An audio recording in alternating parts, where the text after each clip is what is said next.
সারাদিনের না খাওয়া শরীরটা দুর্বল শরীর, নবীর নুরানি চেহারা দেখলে তার শরীরটা চাঙ্গা হয়ে যায়, খোদার অনুভবটা তার দূর হয়ে যায়। প্রিয় মুমিন, মা জননী মুখের দিকে চাইয়া বড় আশা বুক বেঁধেছে। মুখ দিয়ে ঠোঁট দিয়ে কি যেন আস্তে আস্তে বলে, নুরানি চেহারা বাবা মাছের মতো ঠোঁট দিয়ে কি যেন বলে, আস্তে আস্তে বলে, বোঝা যায় না। মা জননী কচি সন্তান মুহাম্মদ, শিশু নবী মুহাম্মদকে কানের মধ্যে লাগিয়ে দেখছে, আমার বাবা কি বলে। আল্লাহু আকবার।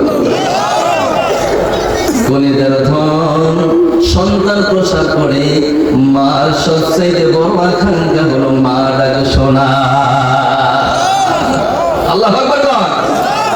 এই মা ডাক শোনার জন্য যদি সন্তান না হয়, ডাক্তার থেকে ডাক্তার শেষ হয়ে যায়, কবিরাজ থেকে কবিরাজ শেষ হয়ে যায়, তবু বন্ধ হয় না মা ডাক শোনার জন্য। কানের মধ্যে লাগিয়ে দেখছে আমার মুহাম্মদ কি বলে, আমাকে মা বলে না কি বলে। কান লাগা কানের কাছে মুখটা লাগিয়ে দেখছে, স্পষ্ট বলতেছে আল্লাহু আকবার। দ্বিতীয় লফজ বলছে উম্মতি উম্মতি। আল্লাহু আকবার।